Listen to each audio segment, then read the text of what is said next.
for Vasilev, and Lukic! A banger of a strike for Jovan Lukic's first MLS goal! It's fallen out to Westfield! Oh, wow! He's nearly taken the roof off the net off! Philadelphia pounce again! Who gets his goal in his Union debut? The record signing, off and running in his first appearance for the club.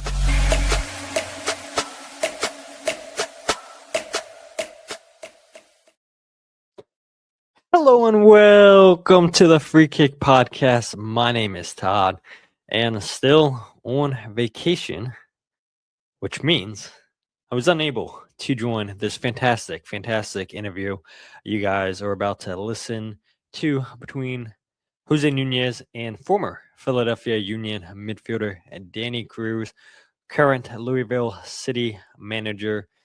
And this one, listening back to it, guys, what a fantastic interview. Listening to Danny and José talk for about 38 minutes. I think that what's so interesting about this Union fan base is, or maybe I should say, people that listen to this podcast, and yes, it does have to do with this fan base, is there seems to be a mixture of a lot of newer fans getting into the Union, I would say, in the last 5 to 6 years when this team started going to the playoffs, winning playoff games, going to the Eastern Conference Finals, to the MLS Cup. And then you have this fan base that's been around since the beginning, since the dark days. And so I think this interview touches on a lot of great topics with Danny's time in Philadelphia, what he saw from Sébastien, Toux, Andre Blake, being surrounded by up-and-coming coaches like a Brenden Burke, a BJ Callaghan, a Jim Curtin, a young Jim Curtin, and just kind of what those guys have meant in his career. And looking at how things have been the last couple seasons for Danny and Louisville, one of the powerhouses in USL, I would say. And so I think, a lot of the newer fans in the Union sphere are really going to get an insight on how things were back in the day. And I think for the older fan base, I think this is going to be a strong appreciation to, the dark days, but I would say a fan favorite for a lot of the fan base, a player that Danny said it himself wasn't maybe the most technical, but he was always going to work super hard. He was always going to play defensively sound for the team, always giving 100%. And I think that is what this fan base appreciated about Danny Cruz. So enjoy these 38 minutes between Danny and José, and we'll be back in the outro.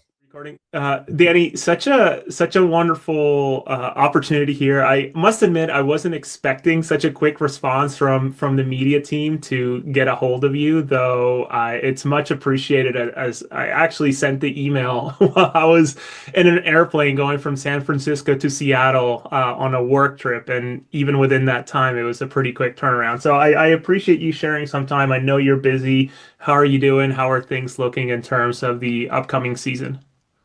Yeah, doing well, and media team does a great job with us, so they put us in a good spot. No, we're doing well. We got started here.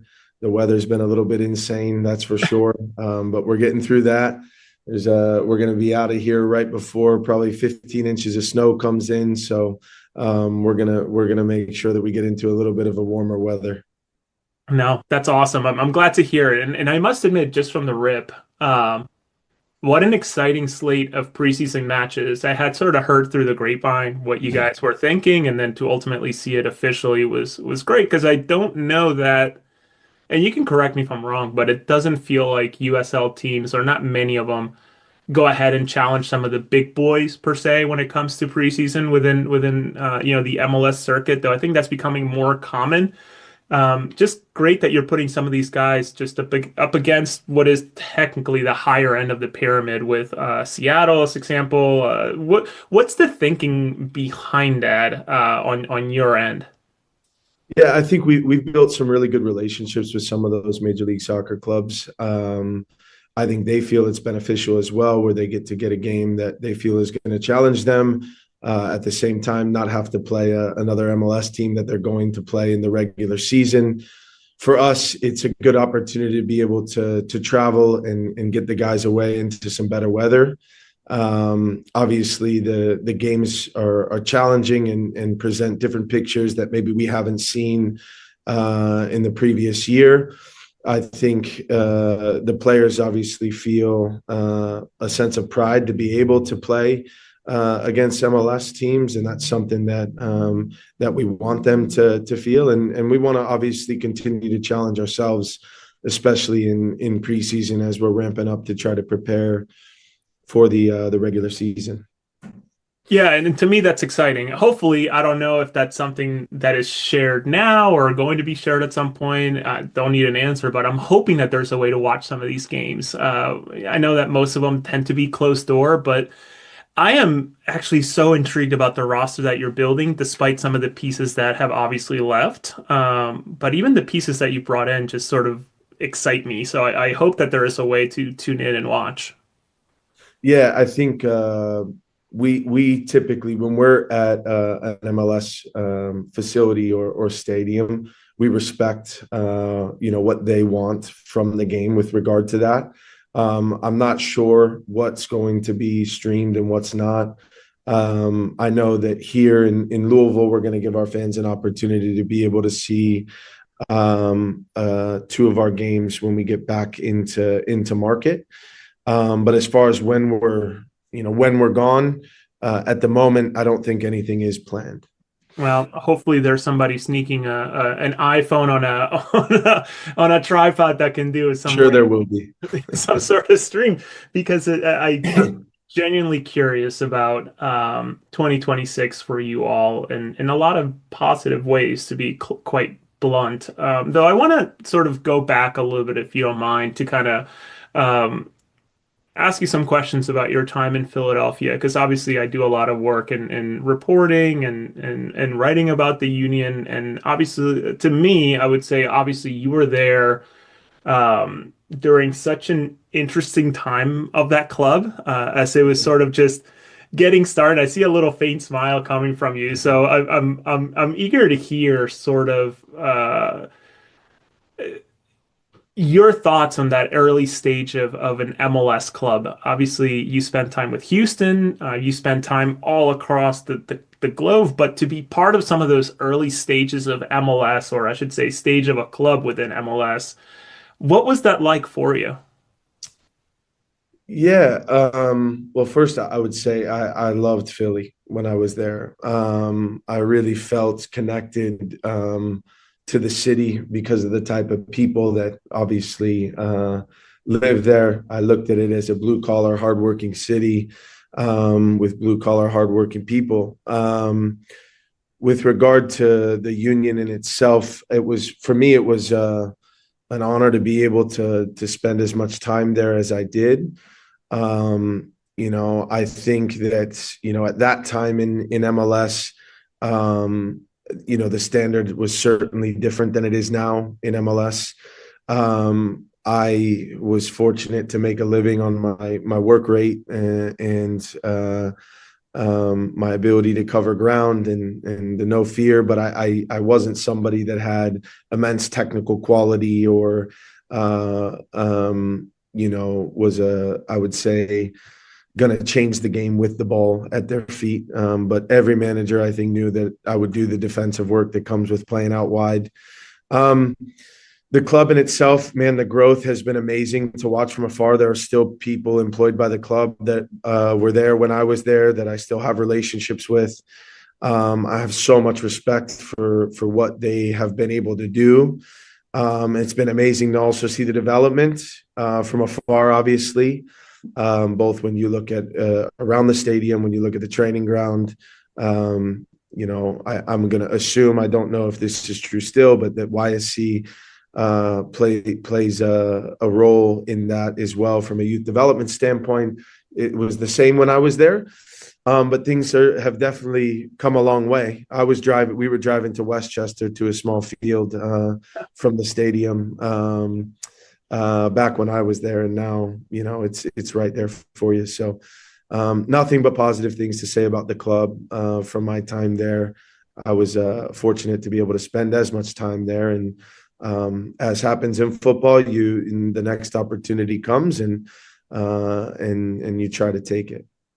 Between you and Chaco Maidana and Vincent Nogueira, you guys covered a hell of a lot of ground, that's for Oh sure. yeah.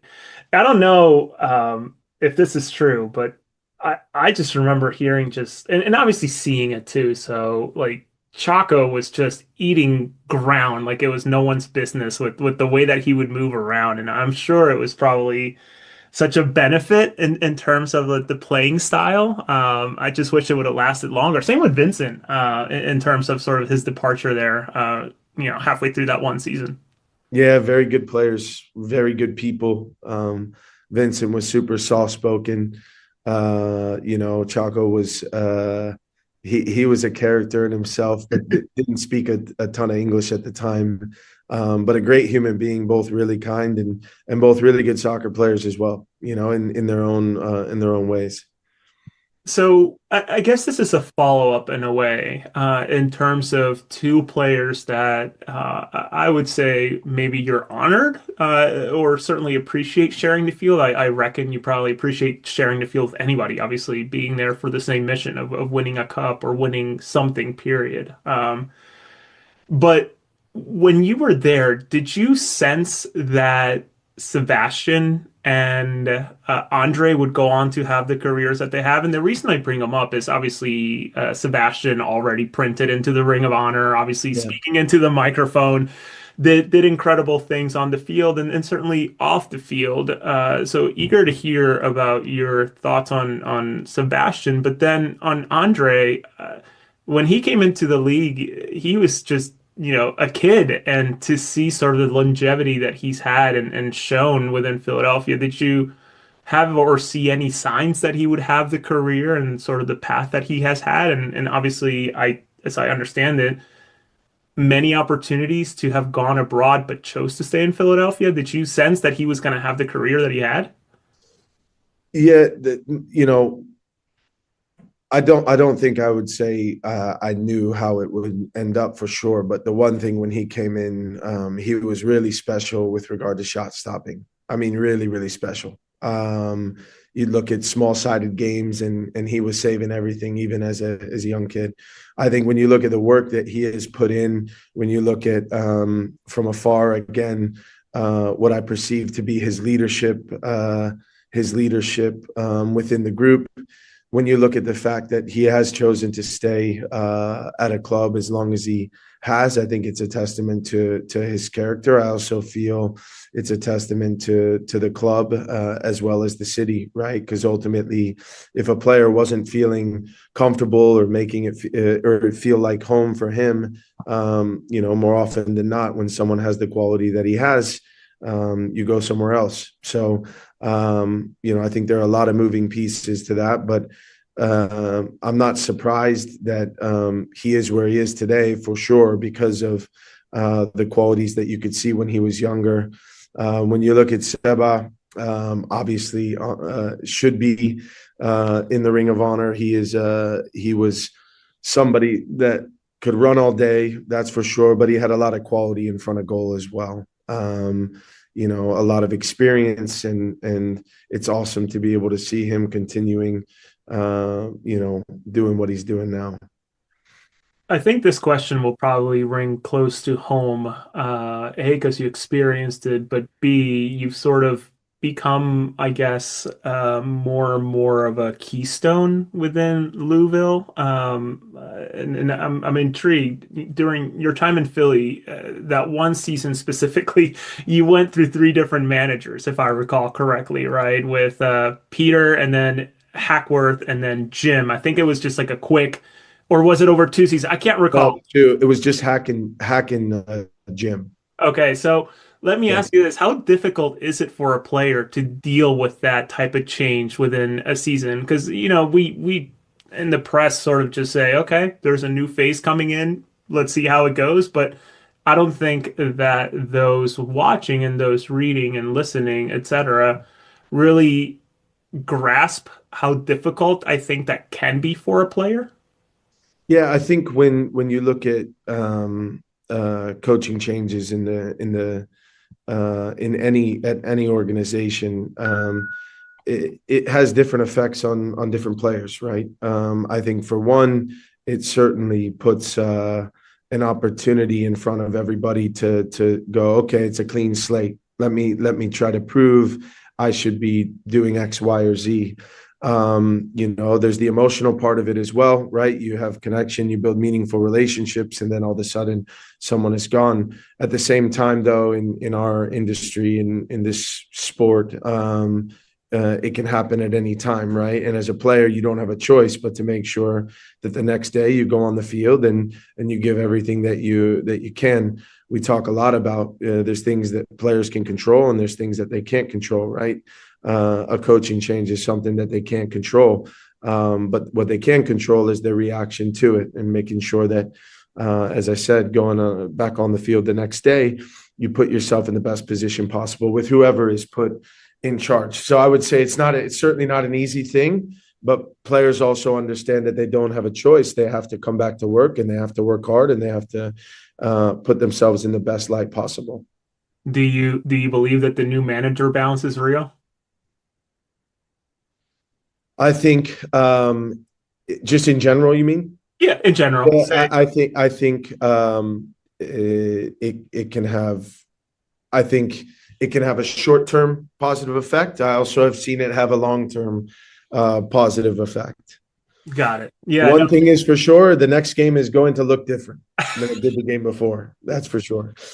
No, and I appreciate that. And thank you for humoring me because, I hear about this certainly and maybe more volatile leagues, I would say, obviously the Englands and I guess Europe as a whole, right? You sort of see these managers be treated like, I don't know, disposable assets, which I guess everything is a business anyways. But I think of some of these European teams that sometimes go through 2 to 3 managers in a 2-year span, and ultimately, there's no backbone or consistency in the way that things go, and you have players that are there for goodness. I mean, I think of imagine an Erling Haaland having a 10-year deal and suddenly he's going through 3 or 4 managers in that span. That's sort of an incredible thing.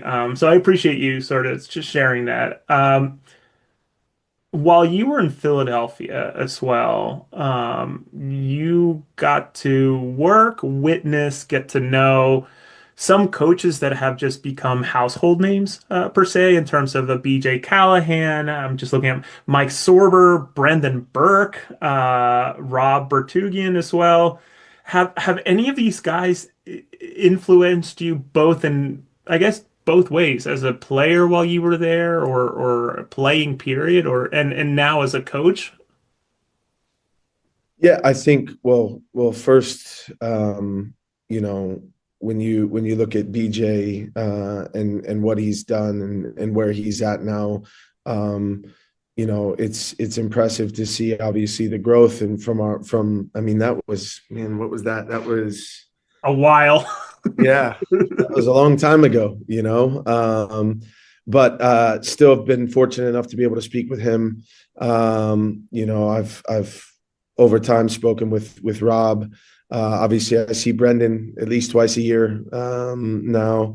And then with Jim, when I look at how Jim managed people, and I guess, that's where I would go back to. You asked about from an influence standpoint. When I look at how he managed people, look, Jim ultimately was the one that had to call me to tell me that I wasn't coming back to Philadelphia, right? And for a lot of players, that can leave a bad taste in your mouth on the individual. But because of who he was as a person and how he managed, for me, I have nothing but good things to say about him, and he had to make a decision and I wasn't involved in the plans and that's okay, so really from him, and he was a young coach at that time too, you learn a lot about how you want to manage people. I think Brenden has obviously turned out to do some great things with the different places that he's been. I've had great conversations with him tactically, with individuals as well, about management. So for all those guys, it's amazing to see where they are. Rob has obviously done a great job where he is. It's amazing to see where everybody is. And when I look at my time there, I can honestly say I wouldn't have one bad thing to say about any of them. I must admit, you and Brenden, I'm shocked, genuinely shocked that not that it's a necessary step, but a step hasn't happened in terms of being within MLS or not. Again, I'm not diminishing the role of Louisville City. Of course, it's an incredible club and everything you've done, and the club has done over the years. But not sure that I need an answer or reaction. But I'm just so intrigued that you guys have found it as a home within USL and sort of built on what's going on there. Yeah, I think opportunities are going to come and have come before us, but at the end of the day, I do think it's important that you enjoy the people that you're working with. I'm fortunate to work at a club like this that operates at a high level with good people, and like anything, you want to push and you want to try to be the best you can be in whatever your role and your responsibility is. But when I look at my time here in Louisville, it really has been a joy to be able to work with who I work with and for who I work for. Yeah, and that's such an interesting comment, because in watching some of the interviews you've done in the past, it seems like, and I commend it as someone who's a father of a 5 and a 3-year-old, once you get settled and it's home, it's very hard to want to lift up, and ultimately you're not making the decisions that maybe you were making while you were a player, even if they were forced upon you. It wasn't it's no longer as easy as picking up and going, I'm sure. Yeah, definitely. It becomes more difficult for sure. But I'm fortunate to where I have a wife who's been with me since Houston, since I was in Houston, understands this business for sure. And, when I get traded, she's unfortunately the one that, when I had gotten traded, she's unfortunately the one that has to pack the house and come meet me because I'm on a flight that night or the next day, like when I got traded from DC to Philly. So the family component is massive, but I'm fortunate to where I have people around me that have been in this a long time now. I'm really intrigued too, as maybe I turn the wheels more towards the USL conversation, because I've come to appreciate the hell out of the league in terms of what it does at different levels. And I'll be super transparent. I was in awe, going out to Westchester to watch the Predators against the Ocean City Nor'easters, and there was this gigantic blonde man who was playing, center back, and someone was like, the hell is this guy doing here, right? And of course, it's Josh fucking Jones, and I'm thinking to myself, okay, this, I'm not a scout, but I can certainly tell that this kid doesn't belong here in the way that he's playing. I'm intrigued to hear your thoughts in terms of sort of the status of the soccer pyramid in terms of the addition of MLS Next Pro into it all, and how that may have hurt or may have helped the growth of USL, and or additionally, I should say, I know I'm layering a lot of questions, so forgive me, but sort of this whole regional rights nonsense. I find it to be nonsense, where you see players who get drafted and ultimately, their rights hoarded by some of these MLS teams. And I appreciate that players are sort of saying, no, I will not take an MLS Next Pro contract. I'd rather challenge myself at USL. I guess just what are your thoughts in terms of, the introduction of this, I guess, league intermediary, which is really a U23 league? Yeah, I think it's an interesting dynamic, right? I mean, ultimately, I look at it as it's more opportunities for players to play at a higher level than maybe they were playing at before. It's really difficult for me to compare the two leagues in that I'm not really in that league, right? I scout it for players for sure. For players that maybe we don't feel from the outside that they're going to get a first team opportunity, or you can look at their age and go, yeah, unlikely to be getting a first team opportunity in MLS. But when you look at the growth of the USL, my opinion is it's a top league for players to come into, to play at a high level, that's going to push them to certainly try to be better every single day. It's going to challenge them from a travel perspective, from a field perspective, from an environment perspective. And at the same time, the league provides opportunity for players to showcase themselves for someone to either purchase or someone that's interested in them. When I look at the MLS Next Pro level, I think you have each team is doing it very differently, right? You have some teams that are utilizing it for their 16, 17, 18-year-olds. You have some teams that are putting, a 24, 25-year-old with those 16, 17, 18-year-olds. Then you have some teams that are have said, look, this is just going to be for our academy players and our first team players that need minutes to supplement their minutes. It's a different model, obviously, than what we're doing at the USL. For us, it's about winning a championship. I'm assuming it's a different model because I'm looking from the outside again. I'm not saying that those teams don't want to win. I'm sure they want to win. But I think what they prioritize is probably a little bit different than what we prioritize. It was really interesting to, I guess, your counterpart now, interviewing Marlon LeBlanc when he was at Union 2, and sort of the difficulties of the push and pull of a system and a model like Philadelphia, right? And I think they're one of the models that I don't know if they qualify as an oddball, but much like what you described, right? This is a path for our 18, 19-year-olds that are too good to be playing U22 to need a different level than that. But then sprinkle in some players that have no business being there, right? In terms of needing minutes. But Marlon, I remember him saying the push and the pull of his desire to want to win and every single match they go and do their best, etc. And of course, that's not lost on any one professional, but also the pool of, this week or today, you're not going to get these three players because they're actually traveling with the first team. And then you throw everything up in the air when it comes to game planning. So I'm guessing the difficulties there are just massive.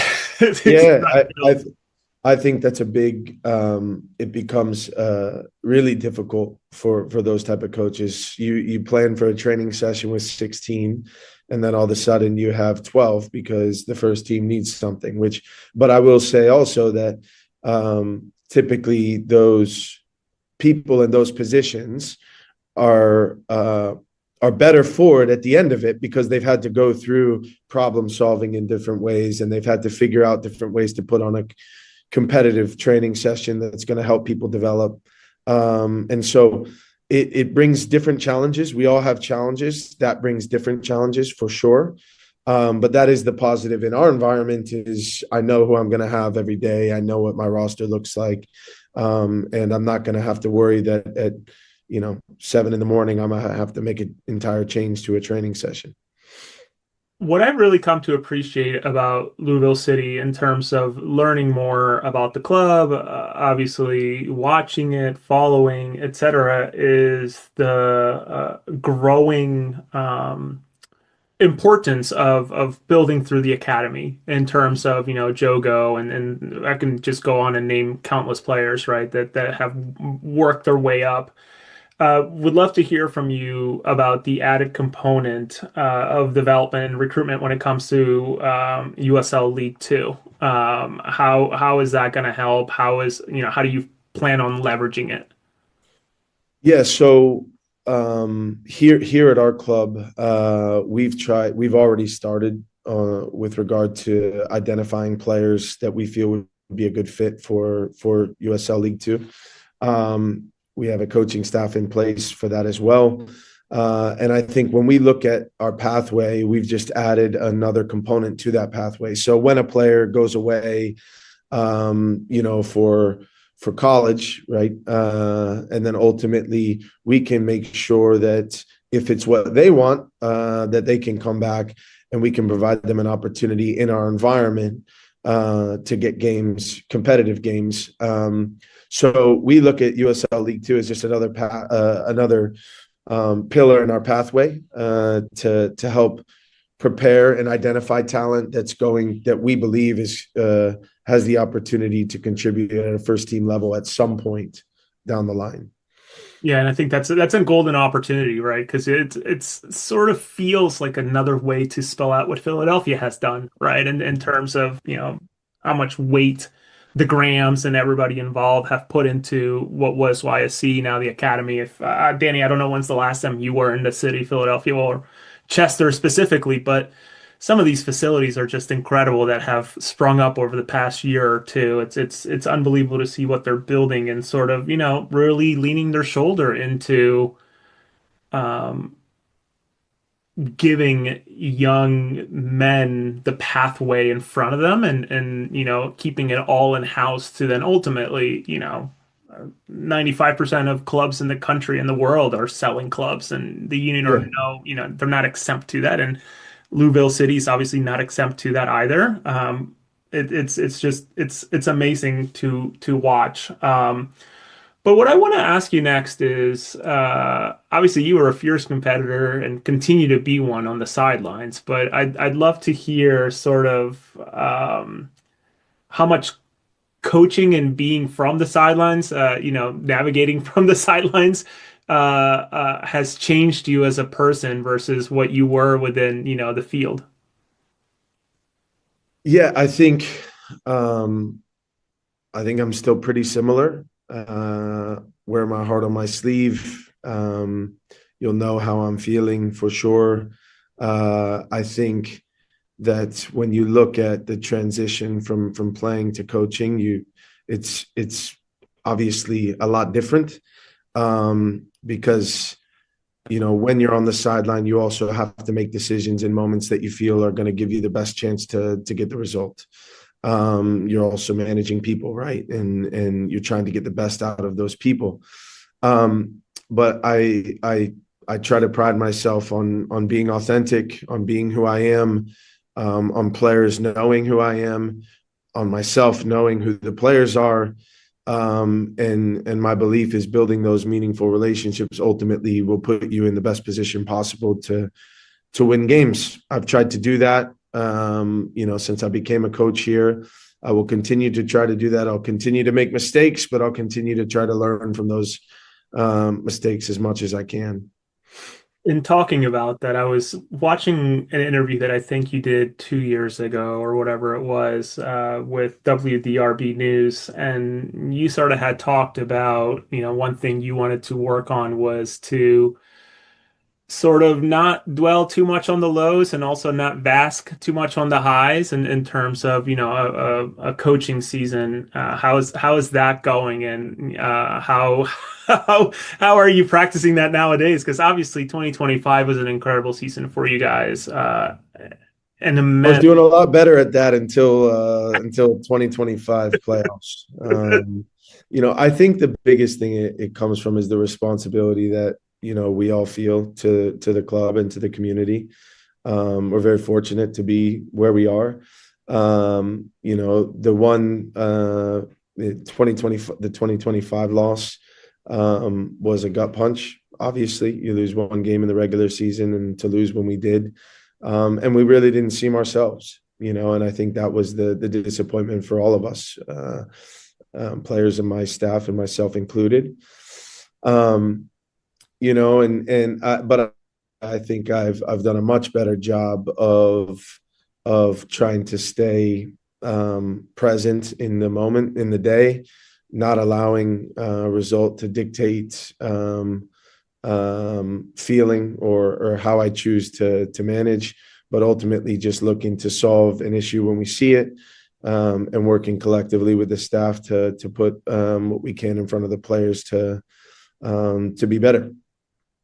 As we wrap up, or I wrap up my time with you, I wanted to ask you about USL has grown so much, both in terms of, its commercial nature, which I think is an aspect that not many people talk about, just how much more commercially viable it's become. Obviously, it's still very different than having what MLS has in terms of the a TV deal via Apple and all the investment of Adidas forcing everybody to wear the same kits, etc.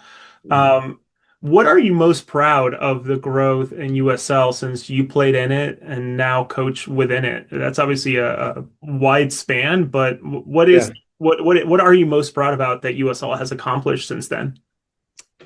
Yeah, I would say for us as a club, I'm most proud of the connection to the community that we have for sure. I think that is the beauty of the USL from that perspective. I think when I look at the growth of the league and the different communities that the league has been able to touch on, I think it's a testament, obviously, to the growth. And then it's been amazing to see how the level has changed over my time, even in the 5.5, whatever it is, years that I've been here.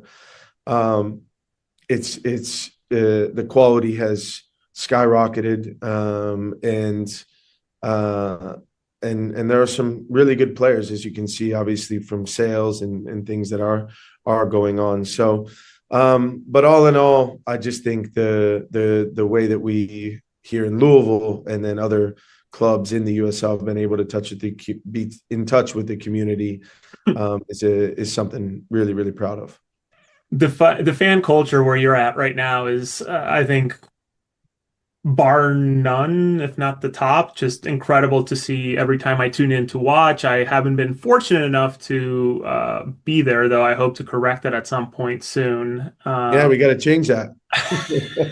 Well, Look at you out here. it sounds like, and I don't know what it is. I'd be intrigued to hear from you. Obviously, with Lexington coming in, and what's making Kentucky such a soccer-rich area, or is it just that the opportunities are popping up where it can be expressed? I think of the amount of great soccer and great development that there is in North Carolina, and some of these teams are finally, tackling it on. I think of, obviously, Williams obviously came out of UNC, and a slew of other players. But what is it about Kentucky right now that is just flourishing finally?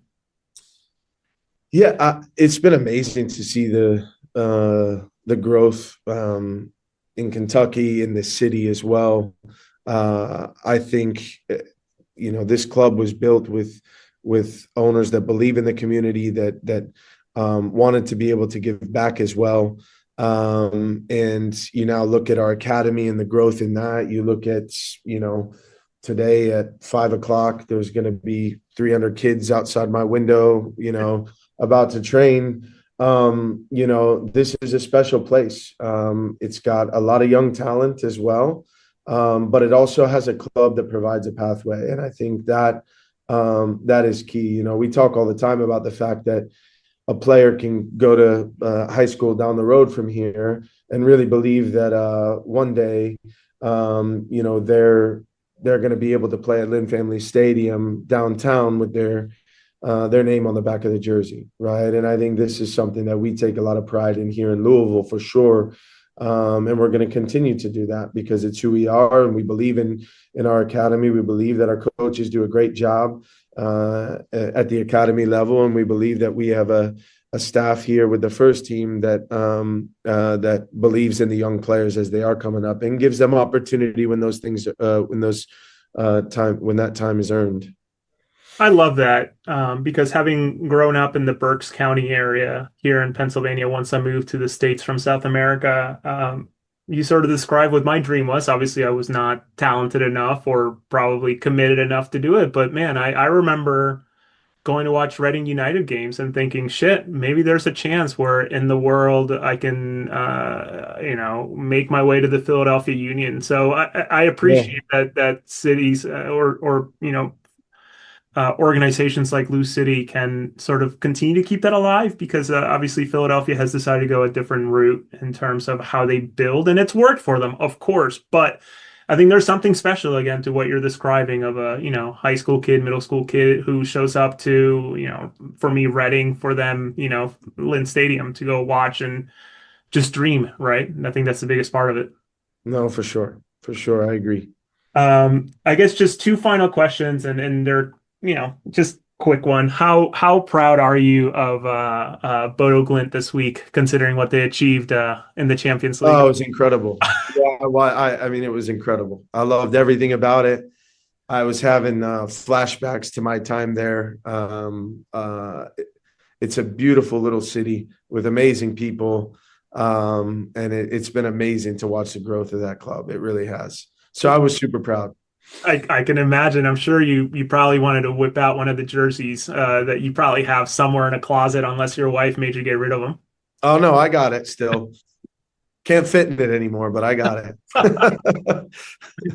And my final one, and this is maybe to me it's intriguing, but how weird is it going to be to see Philip and Ollie wearing green next year?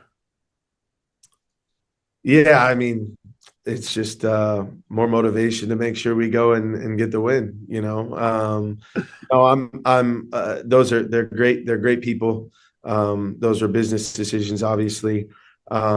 It's obviously we sold Oliver to Philly.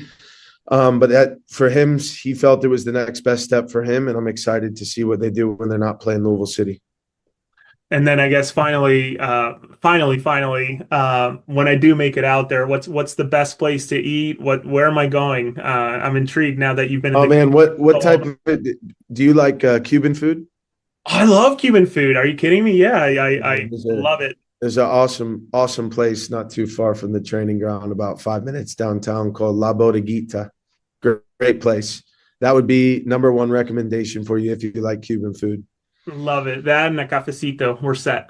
There you go. I love it. Well, Danny, thank you so much for sharing time with me. I'm really excited to see how things develop. I know that people in Philadelphia are rooting for you. I think everybody's just eager to hear about the different connections that what you all are doing past your time in the city, but ultimately eager to also watch more soccer. And I think with the way that things have evolved and you no longer have to beg and pray that X game's going to show up on television. You just have it all at the fingertips, people cling on to what are the most union connections. And it used to be Lexington, but I think the most union connections are either between you and Brenden Burke squad out there with Montreal. So excited for you and eager to follow along.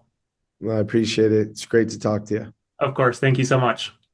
So there you have it, the interview between Danny Cruz and José Nunez, and I hope you guys enjoyed that. It's been so fun to have Kai Wagner and now Danny Cruz on the podcast, and José and I want to continue to bring these kind of interviews to you guys as we are in off-season mode or now getting into preseason. I know the Union having a couple preseason games under their belt, and it has been nice to be able to watch some of those preseason games where I know over the years hasn't always been the case. But José and I always want to give you guys the latest current Philadelphia Union news.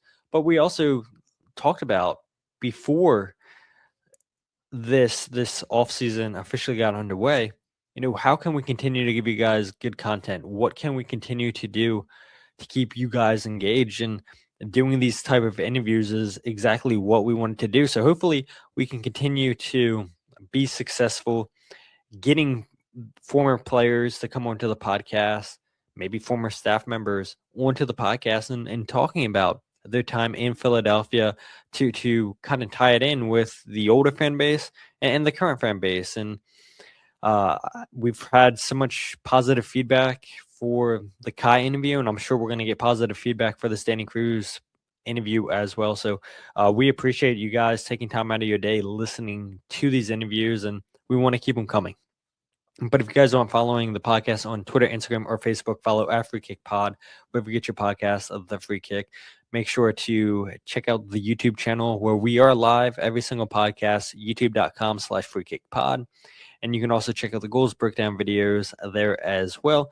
And if you guys want to check out my writing, the podcast, or the goals breakdown video all in one place, go ahead and check out thefreekick.substack.com. And if you guys aren't following José yet on Twitter, which I'm sure majority of you guys are, you can follow him at José R. Nunez 91, and you guys can check out his Substack, nunezj.substack.com.